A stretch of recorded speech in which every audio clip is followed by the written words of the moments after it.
Welcome to Historical Accuracy, where we offer listeners a chance to expand their definition of what it means to be a woman by spotlighting a new historical figure each week. And likely sharing a laugh or two because learning doesn't always have to be so damn serious. I'm Noelle. I'm Noelle, and I'm here with Holly, Payberg-Torroija. this podcast is great for anyone interested in the history of women, but it's also a great resource for writers looking to create dynamic female characters. Mhm. Holly, why don't you tell us about where we got our inspiration for this podcast? Oh, because my husband bought me, yes, we both have one. He bought me this book, which is like a tarot deck, but it's also, well, it is a tarot deck, but it's actually each card is a prominent woman in history. And we started reading them in my writing program, loving the process, and everyone loved it so much. We realized, first of all, we just don't know enough about our historical history. Uh, historical. For sure. Anyway, there's so many women we didn't know about. And second of all, what a great inspiration for finding really interesting, complex female characters if we keep throwing these things out here. So yeah, we're going to keep throwing the inspiration out there, first off via this book. And once we get through all these, who knows, we'll have to keep searching, out in the world. But yes, I want to make sure that we credit, and you'll see at the bottom, because we highly recommend you purchase this book. Shara. Share a shipment. Sarah Shipman created this lovely book. And so we will be using it as our guide to randomly each week. It's a random new drawing. Um, and then we'll expand from there. Let's kick it off. And I'm very grateful that the first one has a very easy name to pronounce. Octavia Butler. Ooh.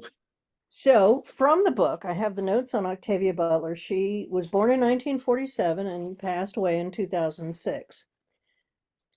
As a child, she was painfully shy and suffered from dyslexia, so she spent time in the library reading fantasy novels. Quote, while I was in junior high, I grew to be almost 6 feet tall.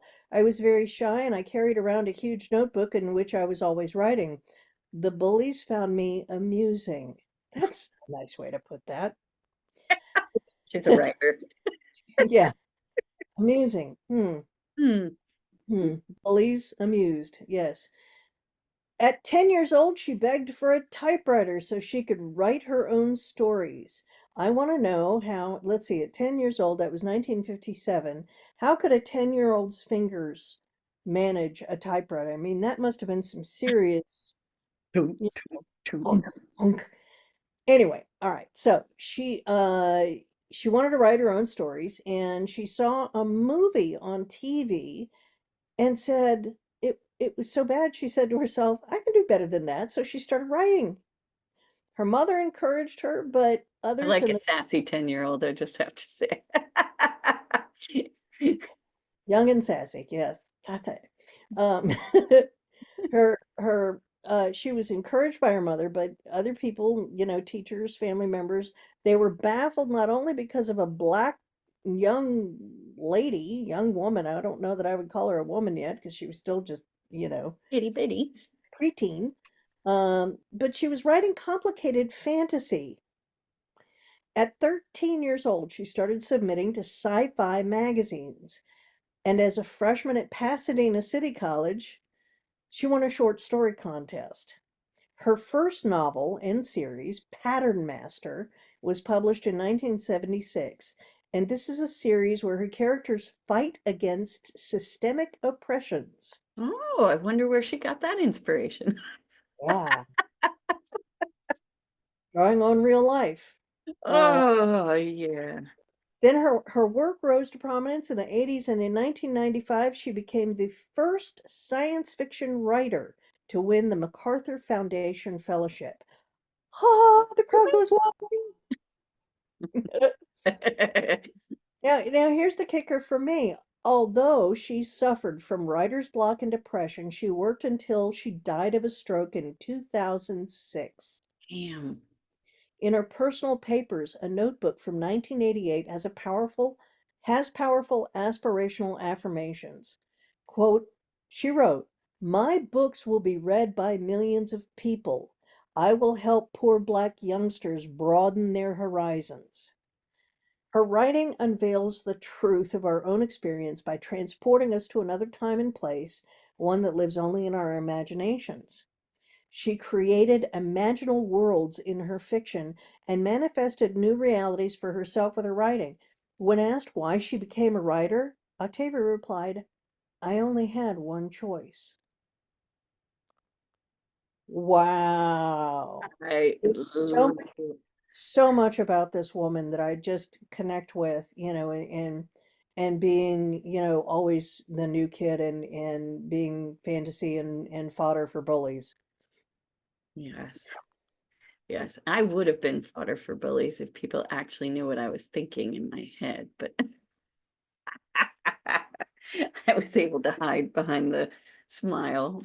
Um, but man, she was a badass, clearly. And I love from a writer's perspective too. I love that it's clear she not only used storytelling, well, she used it for all the reasons. Like for to work out her own feelings, to enter, to make people think, but then also she used it in the way that sometimes we use it in Loving the Process to actually create the life that you want. The man, like to know your own story and to get clear on what you're trying to create in your life, and then actually create it. Um, she's just a storyteller on all levels. Yeah, and I knew the only science fiction writers that I really knew of, when I was growing up in the 70s were Marvel Comics. Mhm. Yeah, that was my understanding. And then in the 80s, I learned about The Hitchhiker's Guide to the Galaxy. So it was very male driven. And to discover Octavia Butler, I feel like I've been a bad woman of color that I didn't even know of this author. I know, me too. Well, I'm embarrassed about how many women I don't know about, and her in particular, one of them. And I was just looking, and some of it looks like we're not alone in really not knowing, because I just read this article that was saying that, you know, unfortunately, like a lot of really great visionary type storytellers and creators, her stuff didn't catch on quite to the level, until much later. And in fact, I just read this really great article, which I will share with everybody in the link. It was from a writer named Rebecca Onion, um, who said that like when COVID hit in 2020, Hmm. some of her series of some of her sci-fi novels really took off. She said it because it was I quote her saying, a blueprint for adjusting to uncertainty. Like there was a lot of themes in her stories, that dealt with adjusting to, yeah, there was kind of that post-apocalyptic stuff. And that when COVID hit, so she was ahead of her time, of course. In her thinking, and yeah, it set off a wave of popularity with a lot of her books. Well, and for me, as a child, she, spent a lot of time reading. I loved, hiding out with reading books that were way above my age, but she suffered from writer's block and depression. Yeah. She still wrote, and um okay, platitudes annoy me, but sometimes they work. The affirmations she wrote, "My books will be read by millions of people." I mean, those manifestations Mhm. happened after she decided, "My books will be read. I will help poor Black youngsters." And there's more information in this book about uh, the foundations that were created in her name. to do Yes. exactly what she said. And the overcoming being dyslexic, having depression, that really touches me personally. And I think it speaks to you don't have to be perfect to be a creative. You just have to create. You just create. Yeah. I mean, she was, I can't imagine what she, you know, must have gone through when you're somebody, she already had so many societal things to deal with if you put yourself in her shoes, and Woman of color, uh, six yeah. foot tall. Oh, wow. Another thing. Yeah. I mean, so many things, but then also clearly highly imaginative, intelligent, and like such a deep inner life. And that can be, I could see why she would suffer from depression and writer's block. Sometimes I think writer's block comes not from not knowing what to express, but having so much to express. Wow. That's very insightful. Yeah, It's it gets not that you bottled. can't think of anything, is that you can't It's just too, yeah, it's words trying to come out of my mouth. I'm stuck. exactly. It gets all a jumble. You feel it all, but then yeah. So yeah, I mean, maybe sometimes writer's block is that, but I think a lot of times writer's block is another animal entirely that we're not Yeah. addressing. And I can't imagine the pain of like a lot of her books. I mean, she's having the real success right now as a writer, and she's not alive to experience it, which is, Happens to a lot of I artists. mean, I know she did get awards while she was alive and all that kind of stuff, but I think the real, when you're ahead of your time and you know you're as intelligent as clearly she is, anyone that creates full world sci-fi, hats off to you, man. um you end up feeling misunderstood for so long, and the fact that people, it's now speaking to them, you know on a level, it would have been nice for her to see that. I hope she did. Octavia. I think she did. I mean, she won the MacArthur Fellowship. That's a big deal. And being the first science fiction writer, Mm-hmm. she was a trailblazer in science fiction, and the I don't think she gets enough credit for that because I've never heard of her, and I've been a sci-fi geek for, well, since Star Wars. It first came out in 78. See, I can't even get my years right, but Well, and that's the whole point, isn't it? yeah. Historical. Historical accuracy. We don't know, and they don't, notoriously, they don't get the push of publicity. But the good news is, I think that's about to change. My report now on on the fact that I think everyone is going to know who Octavia Butler is soon, because there is so much stuff in the works. If you go, we'll also put a link below for everyone that gets inspired by Octavia and wants to learn more.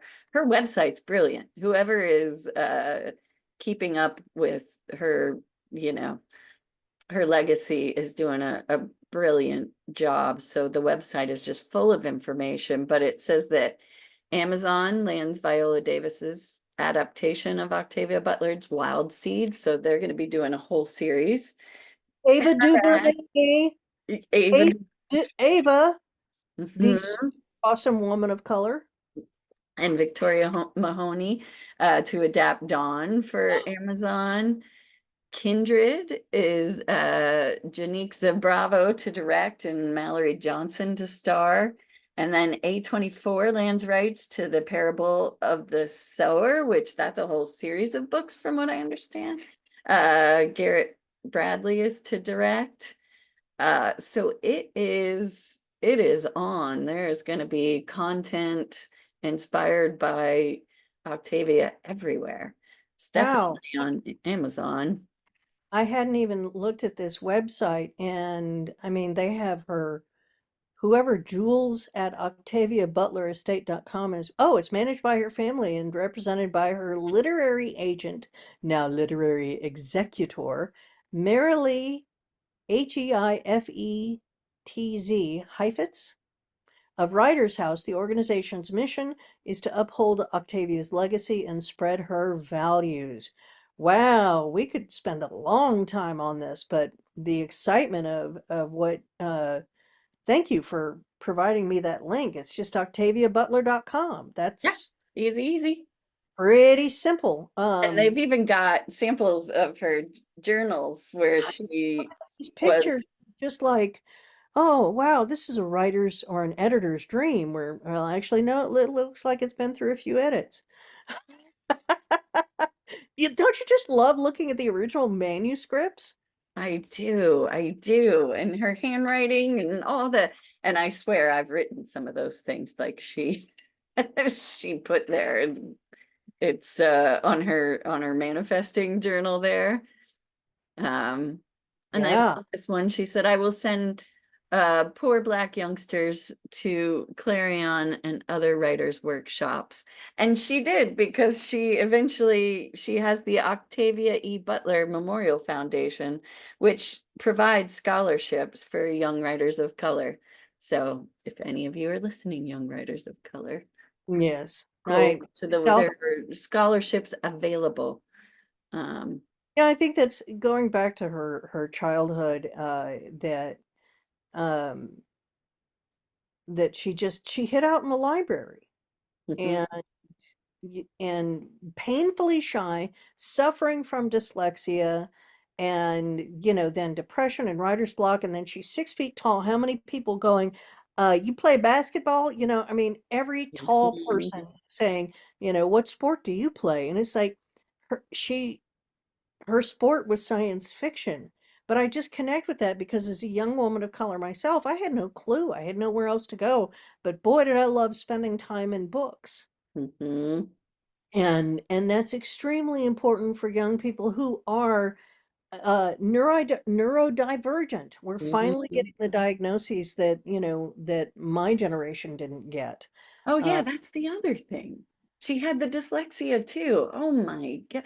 And people, if I had a dime for how many of my friends, I can't even imagine from her generation, but even from Gen X, where they were just basically, just grew up thinking they were dumb because that's how people oh, treated them. When yeah. most of the people I know who are dyslexic happen to be some of the most intelligent people I know. So what's going I on there? I don't know. Um, I it's was I was put in a corner because I was easily distracted by bright shiny objects and oh look a squirrel and oh wow it's a beautiful day outside. Hey, should we get some ice cream? I mean that's how my brain works, but that's also what fuels my creativity and being encouraged now to just go, you know what? I jumble letters as I write and that's okay. yeah. I just, and having the freedom, thank you, my wonderful writing coach, Holly, it doesn't matter, just write, because it will all be edited anyway. And do we introduce now the joy of the shitty first draft? I'm sure it'll come out as we go. It'll We'll just stay focused on so basically, what we're doing for all you lovely listeners out there is we're just gonna do this each week.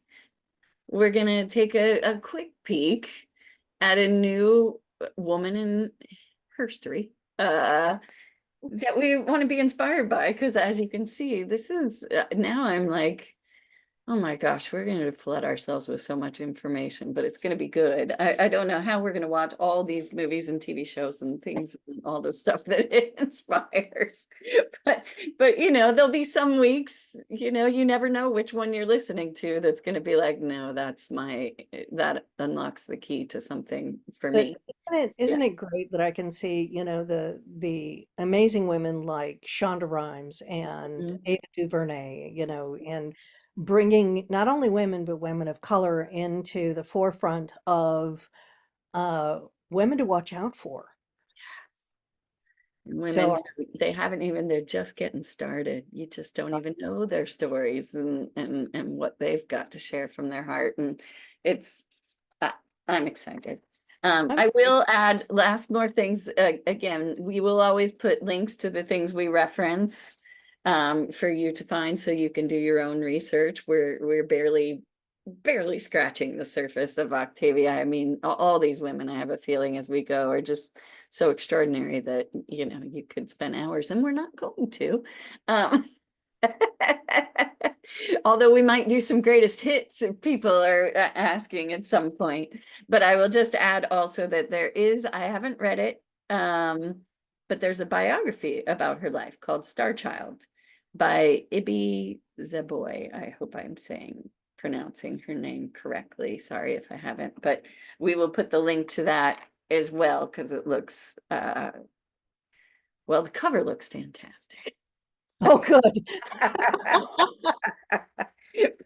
But yeah, I'm sure she's got interesting subject matter, so I am sure it is great.